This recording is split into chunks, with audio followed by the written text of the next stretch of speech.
ஆண்டவர் உங்களை மன்னிக்க கூடியவரா இருக்காரு. அதனால ஆண்டவர் என்னைக்குமே மன்னிப்பு கேட்க மாட்டாரு. ஆண்டவர் மன்னிப்பவராக தான் இருப்பாரு. நீங்க தவறு செய்துட்டீங்க, அதனால வந்து ஆண்டவர்கிட்ட நீங்க மன்னிப்பு கேட்டு, ஆண்டவரே நான் செய்தது தவறு, நீங்க ஒன்று சொல்லீர்கள், நான் ஒன்றை புரிந்து கொண்டேன், ஆகையால் இந்த பாவியை மன்னித்தருளும் அப்படின்னு சொல்லி ஆண்டவர்கிட்ட, ஆண்டவராகிய கமல்கிட்ட நீங்க மன்னிப்பு கேட்டு ஓடி போங்க. அவர் மனசை நீங்க தான் புண்படுத்திருக்கீங்க. இப்ப வந்து அவருடைய படத்தை நீங்க அங்க வந்து வெளியிடல. இங்க வந்து இப்ப விஜய் படம் ஓடிருமா?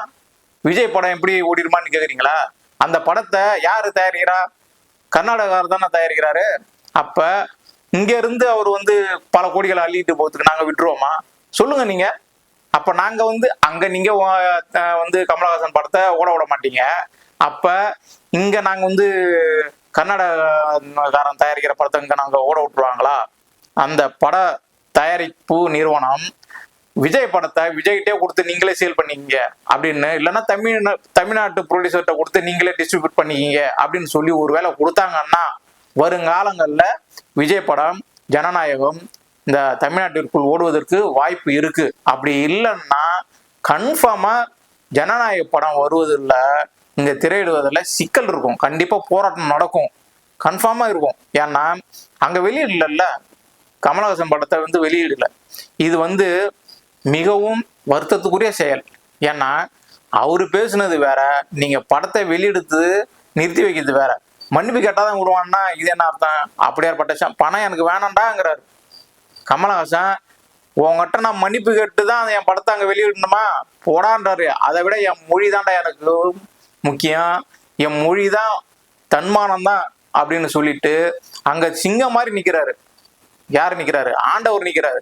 ஆண்டவர்கிட்ட நீங்க தான் மன்னிப்பு கேட்கணும். தமிழில் இருந்துதான் கன்னடம் பிறந்தது, நாம் அனைவரும் ஒரு சகோதரத்துவம் அப்படின்னு சொல்லி பேசக்கூடிய அந்த ஒரு நிகழ்வு அங்கே உட்கார்ந்திருக்க சிவராஜ் அவர்களும் தலையை ஆட்டி அதை ஆமோதித்து வரவேற்றார். அப்படி இருக்கும் பொழுது இப்ப என்ன பண்ணிட்டாங்கன்னா அதை வந்து அப்படியே கிளப்பி விடுறாங்க பெருசா. இதை யாரு கிளப்பி விடுறாங்கன்னா திட்டமிட்டு சதி செய்யக்கூடிய பிஜேபி. கமலஹாசன் வந்து இப்ப பாராளுமன்றத்துல எம்பி ஆயிட்டாரு.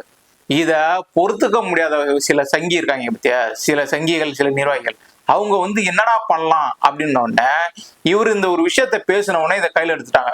கையில எடுத்துக்கிட்டு இது எப்படியாவது நம்ம ஊதி பெருசாக்கி பிரச்சனை ஆக்கணும், கலவரத்தை தூண்டி இரண்டு மாநிலங்களுக்கு இடையே சண்டையை உருவாக்கி விட வேண்டும் என்ற ஒரு நோக்கத்துல செயல்பட்டு இருக்காங்க.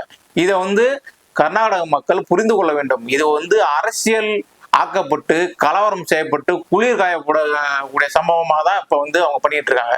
எதுக்கு அவர் வந்து இப்ப அவர் மன்னிப்பு கேட்கணும்? அப்படி என்ன பேசிட்டாரு அப்படின்னா, அவர் வந்து சரி ஒரு நீதிபதி வந்து அவர் வந்து கமலஹாசன் மன்னிப்பு கேட்க வேண்டும் என்று கூறுகிறார்.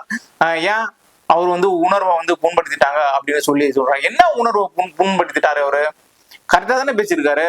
சரி, அவர் விமர்சனம் வந்து கமல் வந்து மொழியியல் வல்லுநரான்றாங்க.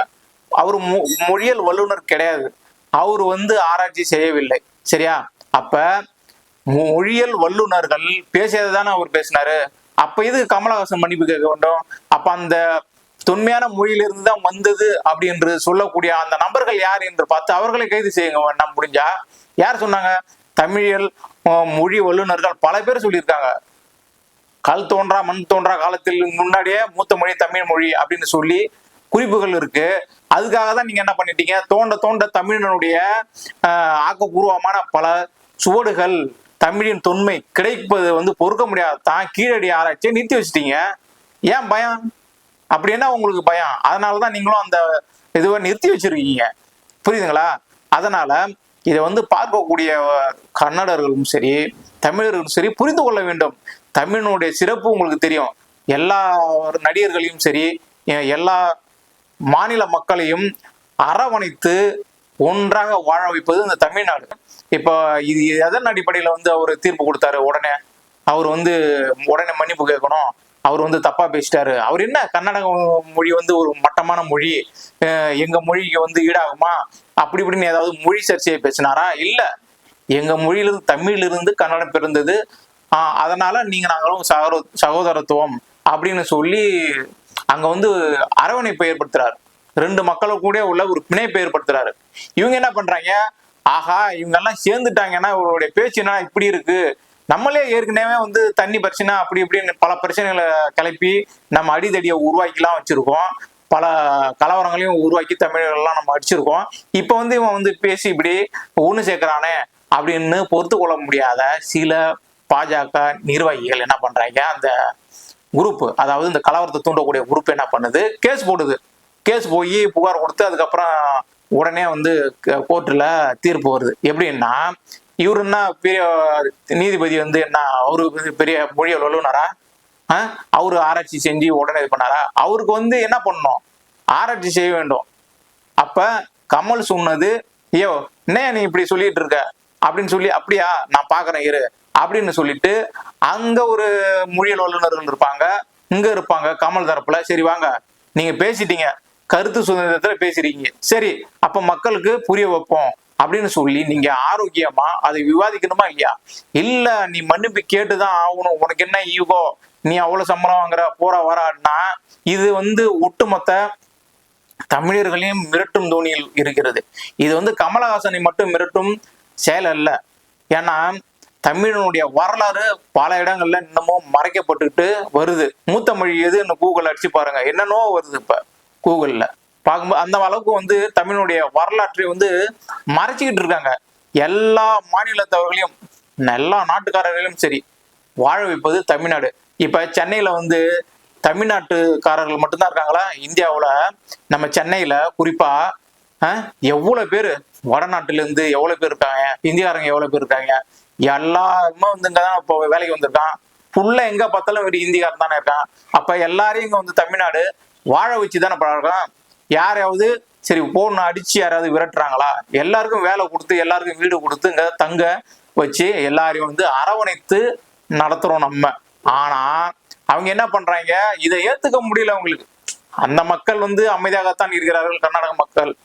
இங்க வந்து இந்த சில குரூப் இருக்க கலவர குரூப், அவங்க வந்து கிளப்பி விடுவாங்க, பிரச்சனை கிளப்பி விடுறாங்க. ஆஹா விடக்கூடாதா அப்படின்னு. அவர் வந்து எம்பி ஆயிட்டாரு. இப்ப யாரு, கமலஹாசன் அவர் வந்து பார்லிமெண்டத்துல போய் அவர் பேச போறாரு.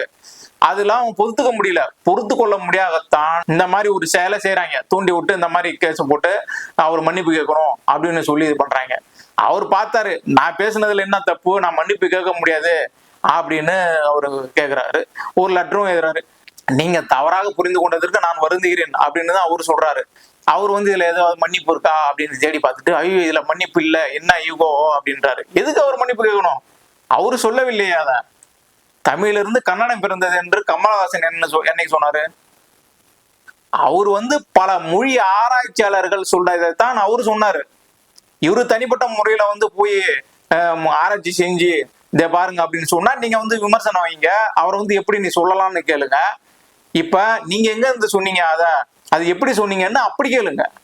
எங்க இருந்து நீங்க எடுக்கப்பட்டீங்க அப்படின்னு சொல்லுங்க. உங்களுக்கே வரலாறு தெரியும், தமிழனுடைய வரலாறு உங்களுக்கே தெரியும், சரிங்களா? அதை விட்டு நீ மன்னிப்பு கேளுன்னா இது யார வந்து அடக்குமுறை?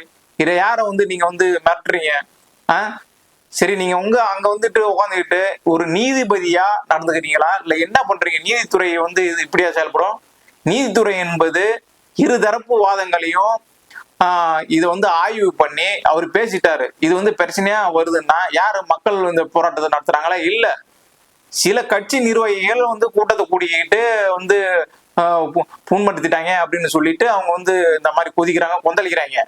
ஆனா அவங்களுக்கே தெரியும் இது நமக்கு தான் சாதகம், இதை வச்சு நம்ம வந்து அரசியல் செய்யலாம் என்று அவர்கள் நினைக்கிறார்கள். அது வந்து நடக்காது. ஏன்னா ஒட்டுமொத்த தமிழக மக்களும் கமலஹாசன் அவர்களுக்கு ஆதரவாக தான் இருப்பாங்க. எத்தனையோ கன்னட ஆர்டிஸ்ட் சினிமா துறையில எத்தனையோ பேருங்க நடிச்சாங்க. இங்க வந்து நடிச்சுதானே அங்க வந்து பெரிய பெரிய புகழ் பெற்று இன்னைக்கு சூப்பர் ஸ்டார் ஆக்கி வச்சிருக்கோம். தமிழ் மக்கள் எங்க இருக்காரு அவரு? தமிழ்நாட்டுல பாய்ஸ் கார்டன்ல தானே உட்காந்துருக்காரு. அப்ப தமிழ எப்படி யார் எப்படி வளர்க்குது, தமிழ்நாட்டு மக்கள் எப்படிலாம் வளர்க்குறாங்க, அரவணைக்கிறாங்க, ஒரு ஆதரவு கொடுக்கணும் கமலஹாசன் அவர். இது வந்து கமலஹாசனுக்கான ஆதரவு கிடையாது, ஒட்டுமொத்த தமிழ் மக்களுக்கு தமிழுடைய ஆதரவு. இப்ப புரியுதுங்களா எதுக்கு மும்மொழி கொள்கையை நம்ம எதிர்க்கிறோம் அப்படின்னு? எதுக்கு? தமிழை அழிச்சிடுவாங்க.